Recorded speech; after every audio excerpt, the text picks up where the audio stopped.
आप सभी को जय मसीह की। होली जीसस मिशन चर्च रविवार की प्रार्थना सभा में आप सभी का स्वागत करता है। मैं अपनी कलीसिया के लोगों का और हमारे दर्शकों का धन्यवाद करती हूँ जो निरंतर हमारे वीडियो देख रहे हैं। प्रभु आपके जीवन को आशीष दे। आइए हम सभी लोग वचन में जाएंगे।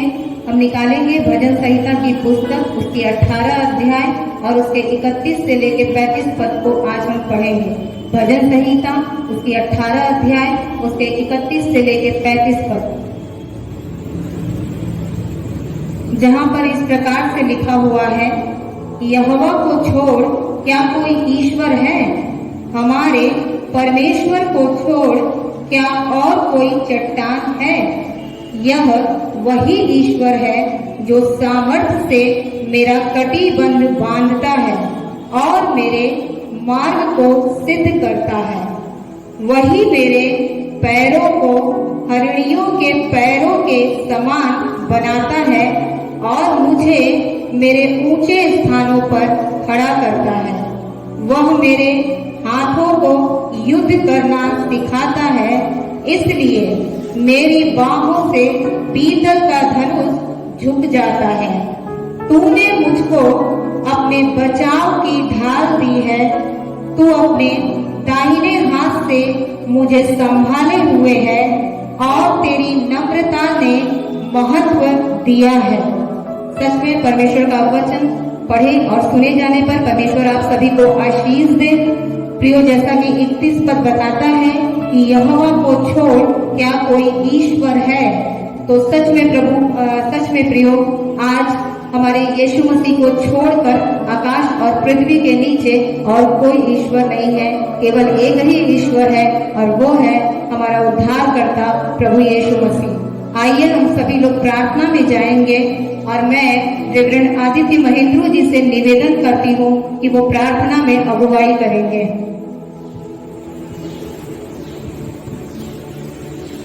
आइए हम प्रार्थना में चलेंगे। पिता परमेश्वर, हम आपका धन्यवाद करना चाहते हैं एक बार फिर से प्रभु जी, इस रविवार की आराधना के लिए। पिता परमेश्वर, जो प्रभु जी वर्चुअल हम कर पा रहे हैं, पिता परमेश्वर, इसके लिए हम धन्यवाद करते हैं कि आपने इस माध्यम को बनाया है प्रभु हमारे जीवन में, ताकि परमेश्वर पिता हम ऑनलाइन के माध्यम से मिल पा रहे हैं। प्रभु हम धन्यवाद करना चाहते हैं पिता परमेश्वर, क्योंकि आप हमारी प्रार्थनाओं को सुन रहे हैं। आप हमारे जीवन में पिता कार्य कर रहे हैं, अपनी आशीषों को उंडेल रहे हैं। प्रभु इस महामारी के प्रकोप को, सेकेंड वेव को प्रभु आपने घटाया है प्रभु जी, इसलिए हम आपका धन्यवाद करना चाहते हैं प्रभु। इस कलीसिया के हर एक व्यक्ति के जीवन में पिता परमेश्वर आपने अपनी आशीष को दिया है पिता, हर एक को भला चंगा रखा है पिता परमेश्वर। और निरंतर प्रभु आपके लोग, प्रभु इस कलीसिया के लोग, प्रभु हर एक दर्शक परमेश्वर पिता आत्मा में, वचन में बढ़ने पा रहे हैं परमेश्वर पिता, इसलिए हम आपका धन्यवाद करना चाहते हैं प्रभु। इस ऑनलाइन के माध्यम से प्रभु, यूट्यूब के माध्यम से परमेश्वर पिता, जितने भी लोग पिता परमेश्वर तेरे वचनों को देख रहे हैं पिता, हम उनके लिए प्रार्थनाएं करते हैं प्रभु कि उनके जीवनों को आप संभालिए परमेश्वर पिता, और वचन के सही प्रकाशनों को उनके जीवनों में पहुंचाइए परमेश्वर पिता, ताकि उनके जीवन की पिता परमेश्वर उन्नति होने पाए प्रभु। और जब तू पिता परमेश्वर बादलों में आए तो अपनी कलीसिया के हर एक लोगों को लेकर के जाए प्रभु। हम आपका धन्यवाद करते हैं पिता कि इस कलीसिया को तूने संभाला है प्रभु, दर्शकों को आप संभाल रहे हैं परमेश्वर, और निरंतर आपका अनुग्रह हमारे जीवन में बना हुआ है प्रभु, और उस अनुग्रह के द्वारा प्रभु हम जीवित हैं प्रभु, इसलिए हम आपका धन्यवाद करना चाहते हैं। आज की मीटिंग को, आज की आराधना को, आज के वचन को, हर एक बातों में को पिता परमेश्वर हम आपके हाथों में समर्पित करते हैं और चाहते हैं प्रभु इन वचनों के द्वारा, आराधनाओं के द्वारा परमेश्वर पिता तेरे लोगों के जीवनों में कार्य होने पाए प्रभु, और वो कार्य हम चाहते हैं प्रभु वो तेरे करीब आने पाए प्रभु, जिसके द्वारा परमेश्वर पिता उनके जीवन में प्रभु तुझे समझ करके तेरी उत्तम आशीषों को प्राप्त करने वाले होने पाए, और हर एक महामारी से, हर एक बंधनों से, हर एक बीमारियों से अपने जीवन में आजाद रहने पाए। आई bless everybody in the mighty and matchless name of Jesus Christ, आमीन।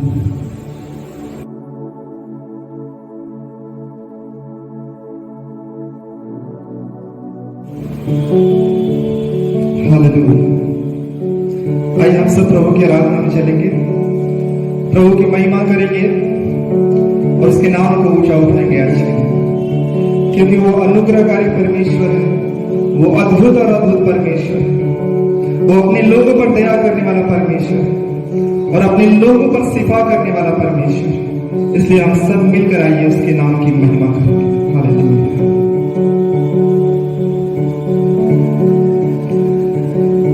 यीशु दया का बहता सागर, यीशु दया का बहता सागर, यीशु दया का बहता सागर,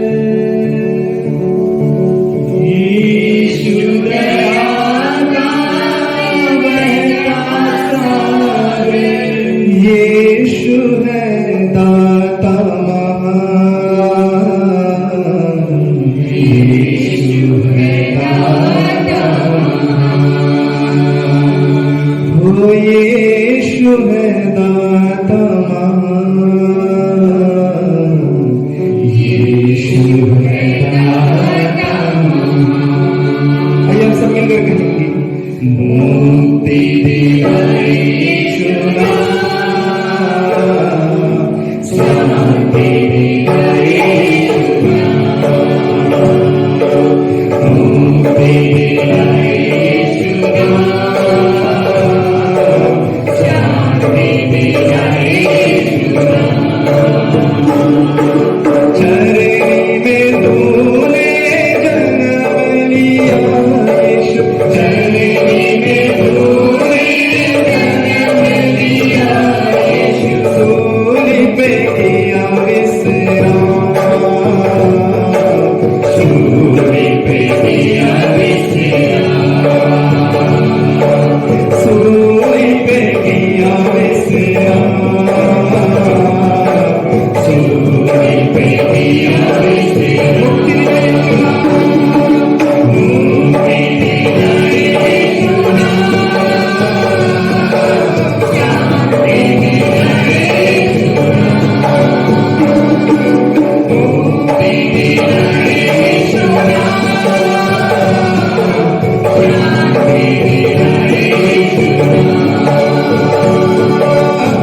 जय मसीह की।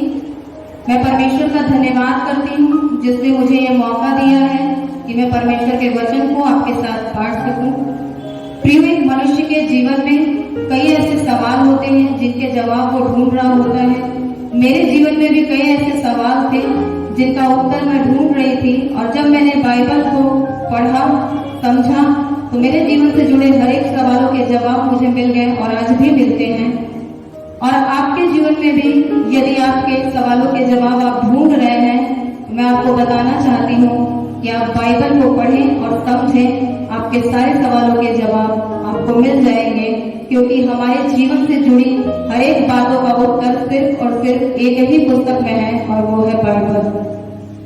मुझे बाइबल की जो सबसे ज्यादा एक बात प्रभावित करती है वो है प्रभु यीशु मसीह का अनुग्रह और उसका प्रेम। उसका अनुग्रह और उसका प्रेम ही है जो मुझे प्रभु यीशु मसीह से कभी अलग नहीं होने देता। तो आज प्रिय, हम प्रभु यीशु मसीह के अनुग्रह के विषय में आपसे बात करेंगे।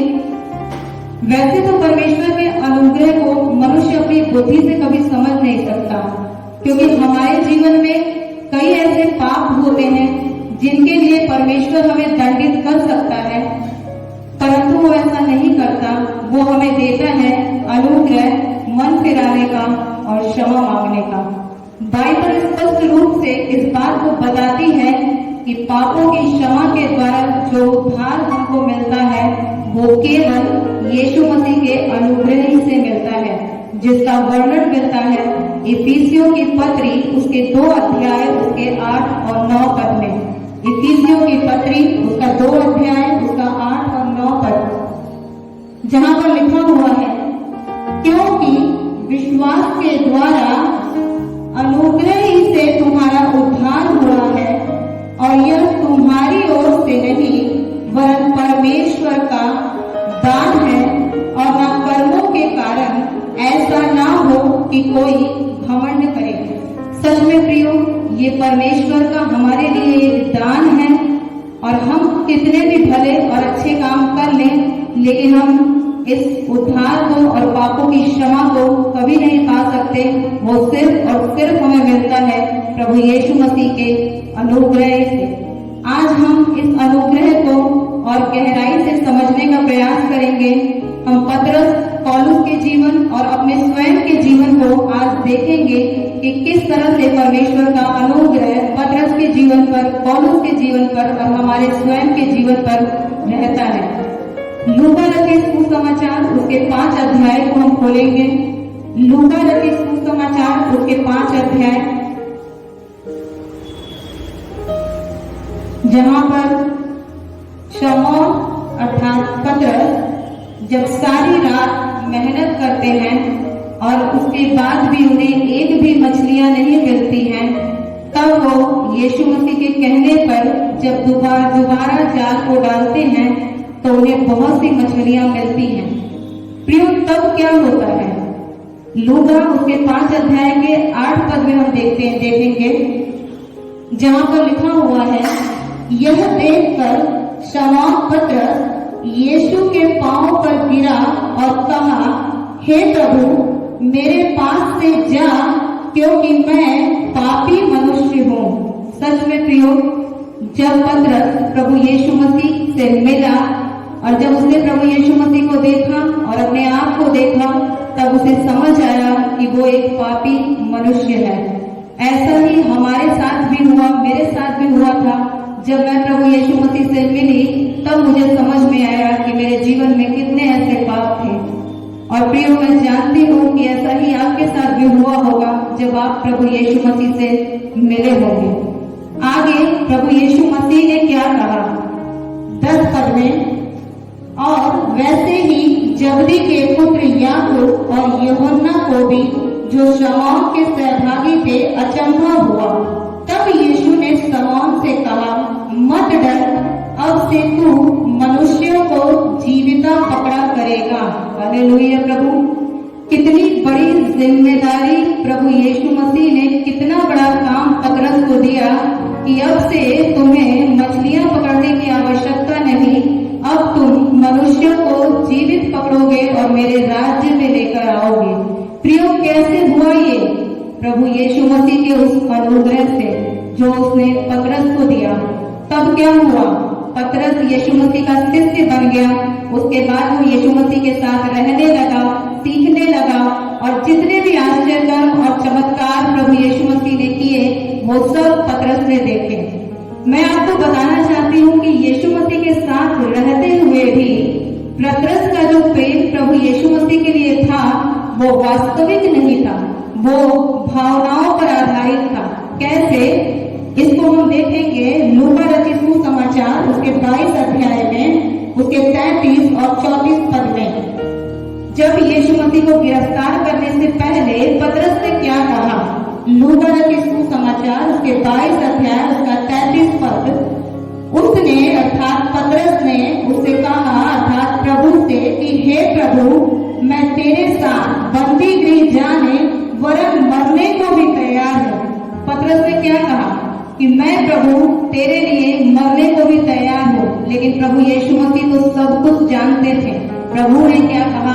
34 पद में उसने कहा अर्थात प्रभु ने कहा, हे पतरस, मैं तुझसे कहता हूँ कि आज मुर्ग बाग न देगा जब तक तू 3 बार मेरा इनकार न कर लेगा कि तू मुझे नहीं जानता। प्रियो, जैसे प्रभु यीशु मसीह को सब कुछ मालूम था कि पतरस उनका इनकार करेगा, वैसे ही प्रभु यीशु मसीह को हमारे और आपके जीवन के बारे में भी मालूम होता है कि हम कितनी गलतियां करेंगे। उसके बाद क्या होता है कि जब यीशु मसीह को क्रॉस पर ले जाया जा रहा होता है, जिसका वर्णन मिलता है लूका उसके 22 अध्याय के 61 और 62 पद को हम देखेंगे, तब पतरस दूर से प्रभु यीशु मसीह को देख रहा होता है। उसके 61 पद 22 अध्याय के 61 पद में यीशु मसीह ने क्या कहा? तब प्रभु ने घूमकर पतरस की ओर देखा और पतरस को प्रभु की वह बात याद आई जो उसने कही थी, आज मुर्ग के बांग देने से पहले तू 3 बार मेरा इनकार करेगा। और वह बाहर निकलकर फूट फूट कर रोने लगा। प्रियो, क्यों पतरस फूट फूट कर रोने लगा? क्योंकि तब पतरस का सच्चा मन फिराव हुआ था। तब पतरस अंदर से बदल गया था, क्योंकि तब वो समझ पाया था कि यीशु मसीह का अनुग्रह क्या है। वो यीशु मसीह जो जानता था कि पतरस उसका इनकार करेगा, उसके इनकार करने के बावजूद प्रभु यीशु मसीह ने पतरस को दंडित नहीं किया। सच में प्रियो, क्यों? क्योंकि वो जो परमेश्वर है वो अनुग्रह और प्रेम का परमेश्वर है। इस बात को सदैव स्मरण रखें। आगे पुनरुत्थान के बाद जब यीशु पतरस से मिले तो यीशु ने 3 बार पतरस से पूछा कि क्या तू मुझसे प्रीति रखता है, अर्थात मुझसे प्रेम करता है। जिसका वर्णन मिलता है यूहन्ना रचित सुसमाचार उसके 21 अध्याय के 17 पद में। उसके 21 अध्याय 17 पद में जहाँ पर लिखा है, उसने तीसरी बार उससे कहा, अर्थात प्रभु ने तीसरी बार पतरस से कहा, हे शमौन यूहन्ना के पुत्र, क्या तू मुझसे प्रीति रखता है? पतरस उदास हुआ कि उसने उससे तीसरी बार ऐसा कहा, क्या तू मुझसे प्रीति रखता है? और उससे कहा, हे प्रभु, तू तो सब कुछ जानता है, तू यह जानता है कि मैं तुझसे प्रीति रखता हूँ। तब यीशु ने पतरस से क्या कहा? तब यीशु ने पतरस से कहा, मेरी भेड़ों को चरा। प्रियो, यीशु मसीह को तब मालूम था कि पतरस का सच्चा मन फिराव हो गया है। वही पतरस जिसने 3 बार प्रभु यीशु मसीह का इनकार किया और उन्हें छोड़ दिया था। लेकिन जो हमारा परमेश्वर, जो प्रभु यीशु मसीह थे, वो इस बात को जानते थे कि वो पतरस आगे चलकर उनके लिए क्या कर सकता है। वो तो पहले से जानते थे परमेश्वर की योजना पतरस के जीवन के लिए क्या थी। तभी तो उन्होंने इतनी बड़ी जिम्मेदारी, मेरी भेड़ों को चरा, जो तब जब पतरस ने कहा कि प्रभु मैं पापी हूँ, तब से ही प्रभु ने उसके लिए तैयार करके रखी थी। और आज जब पतरस का सच्चा मन फिराव हो गया था, तब प्रभु यीशु मसीह ने उसे इतनी बड़ी जिम्मेदारी प्रभु यीशु मसीह ने पतरस को दी। कैसे? अपने अनुग्रह के द्वारा। इसी अनुग्रह ने पतरस को इतना बदल दिया कि एक समय में आगे जाकर पतरस ने प्रभु यीशु मसीह के लिए अपनी जान दी। वो उल्टा क्रूस पर लटकाया गया था। लेकिन हमें एक बात नहीं भूलना चाहिए कि पतरस के जान देने से पहले प्रभु यीशु मसीह ने पतरस के लिए अपनी जान दी। और प्रियो, आज के दिन में हम सभी मसीह भाई बहनों को इस बात को सदैव याद रखना चाहिए कि आज प्रभु में मरने से पहले हमें याद रखना है कि प्रभु यीशु मसीह ने हमारे लिए क्रूस पर अपने प्राणों का बलिदान दिया। ऐसा होता है उसका अनुग्रह। पौलुस कैसा था हम सभी जानते हैं बाइबल में कि वो मसीहत को खत्म करना चाहता था। वो मसीहियों को सताता था, उनके साथ मारपीट करता था, उन्हें बंदी गृह में ले जाता था। लेकिन प्रभु यीशु मसीह यदि चाहते तो पौलुस को एक झटके में खत्म कर सकते थे। लेकिन प्रियो, प्रभु यीशु मसीह ने ऐसा नहीं होने दिया। प्रभु यीशु मसीह ने क्या दिया पौलुस को? अपना अनुग्रह दिया। क्योंकि प्रभु यीशु मसीह इस बात को जानते थे कि पौलुस का हृदय कैसा है और वो आगे जाकर प्रभु यीशु मसीह के लिए क्या कर सकता है। इसीलिए प्रभु यीशु मसीह पौलुस के लिए कहते हैं कि मेरा अनुग्रह तेरे लिए काफी है। पौलुस पहला कुरिन्थियों के 15 अध्याय के 9 और 10 पद में परमेश्वर के अनुग्रह के विषय में बताते हैं। पहला कुरिन्थियों का 9 अध्याय, क्योंकि मैं प्रेरितों में सबसे छोटा हूँ, वरन प्रेरित कहलाने के योग्य भी नहीं, क्योंकि मैंने परमेश्वर की कलीसिया को सताया था। पौलुस जानते थे कि वो परमेश्वर की कलीसिया को सताते थे और वो इस योग्य नहीं थे। आगे 10 पद में वो क्या कहते हैं? परंतु मैं जो कुछ भी हूँ परमेश्वर के अनुग्रह से हूँ। हालेलुया प्रभु। सच में पौलुस परमेश्वर के अनुग्रह को समझ गए थे। वो इस बात को समझ गए थे कि आज वो जो कुछ भी है वो परमेश्वर के अनुग्रह से है। आगे उसका अनुग्रह जो मुझ पर हुआ वह व्यर्थ नहीं हुआ। और बड़ी बात यह है प्रियो कि प्रभु यीशु मसीह का अनुग्रह जो पौलुस के ऊपर था वो व्यर्थ नहीं होने दिया। पौलुस ने क्या किया? पौलुस ने आगे, परंतु मैंने उन सब से बढ़कर परिश्रम भी किया, तो भी यह मेरी ओर से नहीं हुआ, परंतु परमेश्वर के अनुग्रह से जो मुझ पर था। प्रिय, हम सभी जानते हैं कि पौलुस ने कैसा परिश्रम किया था प्रभु यीशु मसीह के लिए। उसने दुख उठा कर प्रभु यीशु मसीह के सुसमाचार का प्रचार किया था। और उससे भी बड़ी बात प्रियो कि बाइबल की 13 पत्रियां पौलुस ने लिखी जो परमेश्वर के अनुग्रह के द्वारा परमेश्वर ने उससे लिखवाई। और भली बात तो ये है कि पौलुस इस बात को समझ गए थे, परमेश्वर के अनुग्रह को वो समझ गए थे। प्रियो, परमेश्वर ने पतरस के जीवन को, पौलुस के जीवन को दंडित नहीं किया। क्यों? क्योंकि वो अनुग्रह और प्रेम का परमेश्वर है और वो कहता है कि वो दंड देने के लिए नहीं आया है, जिसका वर्णन मिलता है यूहन्ना रचित सुसमाचार उसके 5 अध्याय के 24 पद में। यूहन्ना रचित सुसमाचार उसके 5 अध्याय के 24 पद में,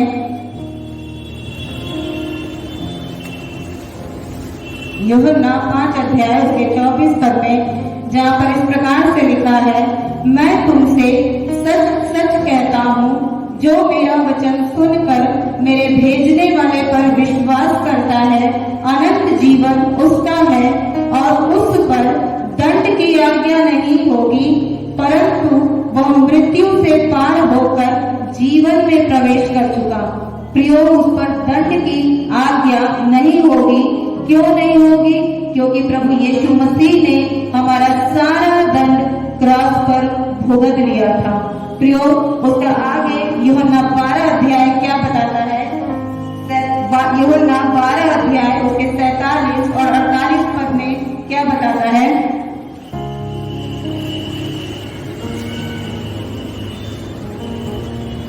यूहन्ना 12 अध्याय उसका 47 पर जहाँ पर लिखा हुआ है, यदि कोई मेरी बातें सुनकर न माने तो मैं उसे दोषी नहीं ठहराता, क्योंकि मैं जगत को दोषी ठहराने के लिए नहीं परंतु जगत का उद्धार करने के लिए आया हूँ। प्रभु यीशु मसीह अपने पहले आगमन में प्रियो वो बलिदान देने के लिए, वो उद्धार देने के लिए आए थे। वो संसार को दोषी ठहराने के लिए नहीं आए थे। और आगे 48 पर क्या कहता है, जो मुझे तुच्छ जानता है और मेरी बातें ग्रहण नहीं करता, उसको दोषी ठहराने वाला तो एक है, अर्थात जो वचन मैंने कहा है वही पिछले दिन में उसे दोषी ठहराएगा। अर्थात पिछले दिन से तात्पर्य है कि अंतिम दिन में जब यीशु मसीह का दोबारा आगमन होगा, जब वो अपने दूसरे आगमन में आएंगे प्रियो, तब वो न्याय करेंगे। लेकिन उनका पहला आगमन प्रियो हमारे लिए एक बड़ी आशा लेकर आता है कि वो इस पहले आगमन में वो हमें दोषी ठहराने, हमें दंड ठहराने के लिए नहीं आए, बल्कि वो हमें अनुग्रह देने के लिए आए हैं। प्रियो, जब मैंने अपने जीवन में प्रभु यीशु मसीह कौन है और उन्होंने मेरे लिए क्या किया, जब मैं इस बात को समझी, तब मुझे परमेश्वर का अनुग्रह और उसका प्रेम समझ में आया। तब मैं जब अपने पिछले जीवन को मैं देखती हूँ तो मैं पाती हूँ कि मैंने बहुत सारे पाप और बहुत सारी ऐसी गलतियां की हैं, बल्कि गलतियों पे गलतियां मैं करती गई। लेकिन उससे भी बड़ी बात यह थी कि तब मुझे इतनी समझ नहीं थी कि मैं गलतियां कर रही थी। लेकिन जब मैंने प्रभु यीशु मसीह को सही रीति से जाना, तब मुझे समझ में आया प्रियो कि पाप क्या है और वो मेरी गलतियां मेरे जीवन की क्या थी। सच में प्रियो, तब मुझे उसका अनुग्रह समझ में आया। और इस बात ने, जब मैंने इस अनुग्रह को बड़ी गहराई से समझा, तब मुझे एक बात समझ में आई कि प्रियो, प्रभु यीशु मसीह का जो अनुग्रह मुझ पर था वो आज नहीं बल्कि उस समय से था जब मैं यीशु मसीह को नहीं जानती थी। मेरे पाप की दशा में भी उसका अनुग्रह मेरे ऊपर था, जैसे पतरस के ऊपर था, पौलुस के ऊपर था, कि प्रभु यीशु मसीह ने हमें उस अवस्था में नाश नहीं होने दिया। क्यों? क्योंकि वो जानते थे मेरे जीवन के लिए, उन्हें पता था कि एक समय आएगा जब मैं अपना मन फिराकर प्रभु यीशु मसीह को अपना जीवन समर्पित करूंगी और प्रभु यीशु मसीह के लिए जीऊंगी प्रियो।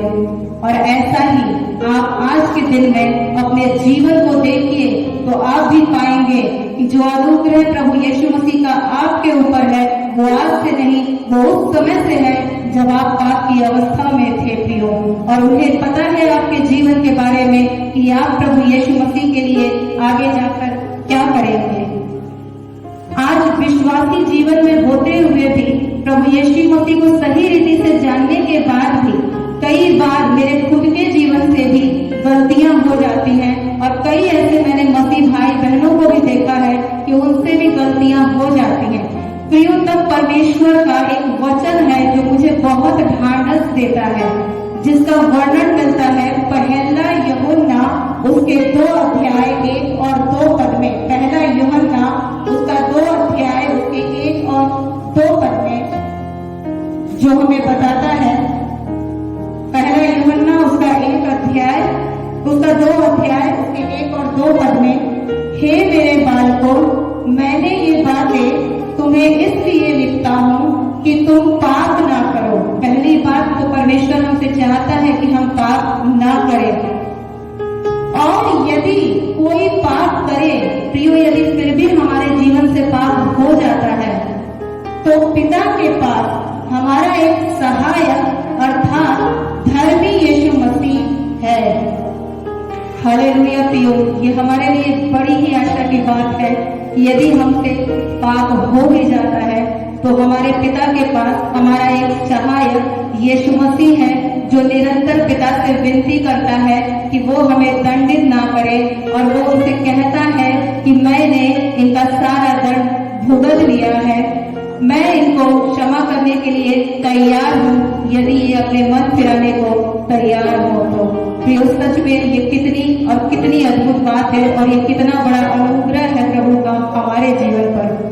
आगे के पद में क्या लिखा है, दूसरा पद, और वही हमारे प्रायश्चित है, और केवल हमारे ही नहीं वरन सारे जगत के पापों का प्रायश्चित है।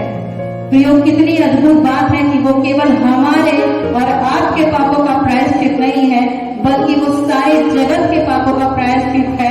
लेकिन दुख की बात तो ये है कि सारा जगत, सारा संसार यदि इस बात को समझने के लिए तैयार हो तब। प्रियो, सबसे महत्वपूर्ण बात ये है कि जो यीशु मसीह का अनुग्रह आप पर हुआ है और आपने पाया है, तो आज क्या आप लोगों के जीवन में वो अनुग्रह दे पाते हैं? सोचने वाली बात है ये प्रियो। परमेश्वर का वचन मत्ती उसके 10:8 में कहता है कि तुमने सेब में पाया है और सेब में दो। प्रियो, प्रभु यीशु मसीह के अनुग्रह के लिए हमने कोई कीमत नहीं चुकाई, वो हमें परमेश्वर के दान स्वरूप मिला है।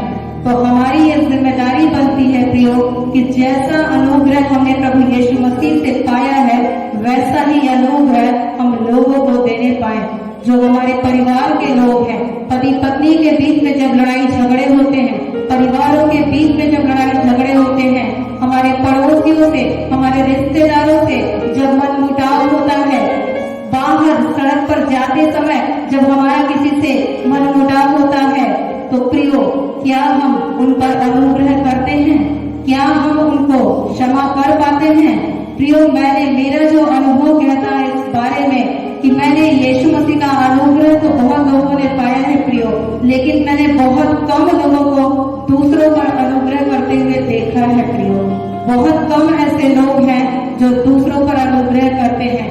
ज्यादातर तो मैंने देखा है प्रियो कि लोग टिट फॉर टैट करते हैं, अर्थात यदि कोई उनसे लड़ाई करता है या कोई उनसे नफरत करता है तो उसके बदले वो उनसे नफरत ही देते हैं। लेकिन परमेश्वर का वचन क्या कहता है कि तुमने सेतमेत में अनुग्रह पाया है तो उसे सेतमेत में दो प्रियो। यानी आपको भी आज के दिन में वो अनुग्रह लोगों को देना पड़ेगा प्रियो। अगर आपने सही रीति से प्रभु यीशु मसीह के अनुग्रह को समझ लिया है प्रियो, तो आपके जीवन से उन लोगों के लिए अनुग्रह अपने आप ही निकलने लगेगा प्रियो। आप उनको अनुग्रह अपने आप ही देने लगेंगे। लेकिन एक महत्वपूर्ण बात मैं आपको बताना चाहती हूँ कि प्रियो, लोगों के जीवन में अनुग्रह देने का मतलब है उन्हें सुधारने का एक मौका देना।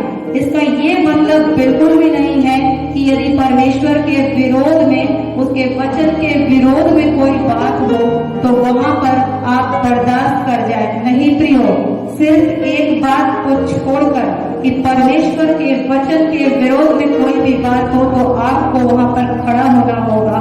इसके अतिरिक्त प्रियो, जो भी बातें होंगी उसमें आपको लोगों को अनुग्रह देना है। जो बदलाव होता है वो दंड के द्वारा नहीं आता प्रियो, बल्कि उस अनुग्रह के द्वारा आता है जिसमें प्रेम भी सम्मिलित होता है। किसी का जीवन बदल सकता है तो केवल उस अनुग्रह के द्वारा। जो आपसे नफरत करते हैं आप उनको क्षमा कीजिए प्रियो, क्योंकि एक समय था जब हम संसार में थे और हम प्रभु यीशु मसीह को नहीं जानते थे, तब परमेश्वर ने भी हमें क्षमा किया है प्रियो। तो आज के दिन में हमारी भी ये जिम्मेदारी है प्रियो कि हम सच्चे मन से उन लोगों को क्षमा करें जो हमसे नफरत करते हैं प्रियो।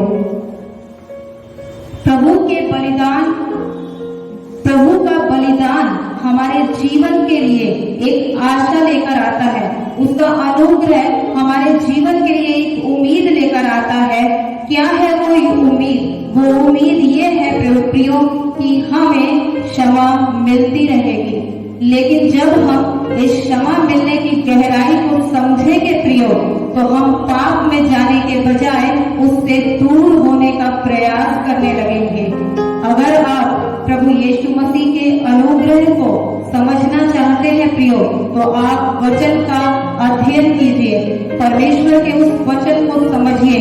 जितना आप वचन को समझते जाएंगे, जितना आप उसके वचन को पढ़ते जाएंगे प्रियो, उसमें बढ़ते जाएंगे, उतना ही आप प्रभु यीशु मसीह के अनुग्रह को समझने पाएंगे। फिर भी प्रियो, यदि आज के दिन में आपने उस अनुग्रह को महसूस तो मैं आपको बताना चाहती हूँ कि क्रूस के सामने अपने आप को खड़ा कीजिए प्रियो। उस क्रूस को देखिए और अपने जीवन के उन गुनाहों को, उन पापों को देखिए और क्रूस पर टंगे उस यीशु मसीह के घाव को देखिए, उसके बहते लहू को देखिए और उसकी पीड़ा को देखिए, जिसमें आपको अपना पाप दिखाई देगा प्रियो। तब आप समझ पाएंगे उस यीशु मसीह के अनुग्रह को कि वो कितना महान और कितना बड़ा अनुग्रह था।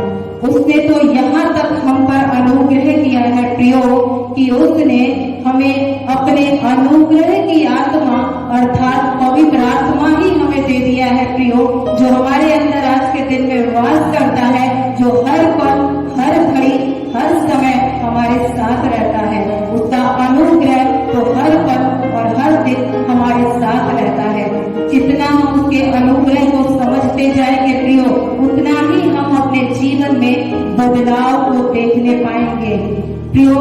स्मरण रखिए, हमारा परमेश्वर अनुग्रह और प्रेम का परमेश्वर है प्रियो। वो हमें दंडित नहीं करता और किसी मनुष्य के जीवन में सच्चा परिवर्तन, सच्चा बदलाव तभी हो सकता है जब वो प्रभु यीशु मसीह के अनुग्रह को समझ पाएगा। केवल प्रभु यीशु मसीह का अनुग्रह ही है जो उस मनुष्य को बदल सकता है। मैं प्रभु का धन्यवाद करती हूँ उसके इस अनुग्रह के लिए जो मेरी समझ से तो बहुत ऊपर है, और उसके उस अगापे प्रेम के लिए जो उसने हमसे किया है। प्रभु का सच में कोटि कोटि धन्यवाद हो। आइए हम सभी लोग प्रार्थना में जाएंगे। हालेलुया। पिता परमेश्वर, हम आपका धन्यवाद करते हैं प्रभु यीशु मसीह, आपके उस बलिदान के लिए पिता परमेश्वर, जिसने हमें अनुग्रह दिया पिता परमेश्वर कि हम पापों से छूट जाए प्रभु, हम आजाद हो जाए पिता परमेश्वर। सच में प्रभु हम आपका धन्यवाद करते हैं कि आपने हमारे पापों के अनुसार हमारे साथ व्यवहार नहीं किया प्रभु। आप तो सच में अपने अनुग्रह को हमारे जीवन पे तब से लेकर अब तक बनाए हुए हैं पिता परमेश्वर। हम निरंतर गिर जाते हैं पिता परमेश्वर कमजोर होने के नाते, तब भी आपका पवित्र आत्मा प्रभु हमें उठाता है, हमें संभालता है और आपका अनुग्रह हमें मिलता है। आप निरंतर पिता से हमारे लिए विनती करते हैं प्रभु और हमें क्षमा मिलती है पिता परमेश्वर। जब हम सच्चे मन से आपके पास आते हैं प्रभु तो आप हमें सीने से लगाते हैं पिता परमेश्वर। सच में प्रभु आज मेरे जीवन को आपने बदल दिया प्रभु। जब मैंने इस अनुग्रह की गहराई को समझा प्रभु तो आज सच में प्रभु यीशु मसीह मैं आपसे कभी अलग नहीं हो सकती। और आज हमारे वो भाई बहन पिता परमेश्वर जो इस वीडियो को देख रहे हैं प्रभु, मैं उनके जीवन के लिए आपसे प्रार्थना करती हूँ कि वो भी प्रभु यीशु मसीह आपके उस अनुग्रह को पिता परमेश्वर अपने जीवन में महसूस करने पाए, समझने पाए प्रभु यीशु मसीह, ताकि जो योजना प्रभु आपने उनके लिए बना के रखी है वो आपकी योजना को जैसे पतरस और पौलुस ने पूरा किया प्रभु, वो पूरा करने वाले बने पिता परमेश्वर। सच में प्रभु आज यदि हम जीवित हैं प्रभु, आज यदि हम भले हैं प्रभु, और आज यदि हम बचाए और सुरक्षित हैं प्रभु इस महामारी के समय में भी प्रभु, तो हम ये कह सकते हैं कि ये केवल और केवल आपके उस अनुग्रह के कारण है पिता परमेश्वर। हम आपका धन्यवाद करते हैं प्रभु और ये प्रार्थना करते हैं प्रभु कि हमारे जीवन को पिता परमेश्वर इस प्रकार से आप तैयार करें कि हम निरंतर आपके वचन में बढ़ते जाएं, आपके अनुग्रह को समझते जाएं और आपके विरोध में उस पाप से आजाद हो जाएं। हमारे जीवन से पाप ना हो पिता परमेश्वर, बल्कि हम आपके उन कार्यों को पूरा करने के लिए प्रभु, उस सुसमाचार का प्रचार करने के लिए प्रभु अपने जीवन को तैयार करने पाए और आपको समर्पित करने पाए प्रभु। मैं आज अपना जीवन प्रभु आपको उस अनुग्रह में होकर पिता परमेश्वर अपना जीवन मैं आपको समर्पित करती हूँ और चाहती हूँ प्रभु कि जैसा अनुग्रह आपने मुझे दिया है प्रभु, उन हम सब मसीह भाई बहनों को दिया है, हम भी वैसा अनुग्रह प्रभु आपके लोगों को देने पाए पिता परमेश्वर, ताकि उनके जीवन में भी बदलाव का और एक सुधार का उन्हें अवसर मिलने पाए पिता परमेश्वर। हम आपका धन्यवाद करते हैं सारी प्रार्थनाओं के लिए पिता परमेश्वर जिसे आपने सुना है प्रभु। इन सारी प्रार्थनाओं को प्रभु यीशु मसीह आपके नाम से मांगते हैं, आमीन।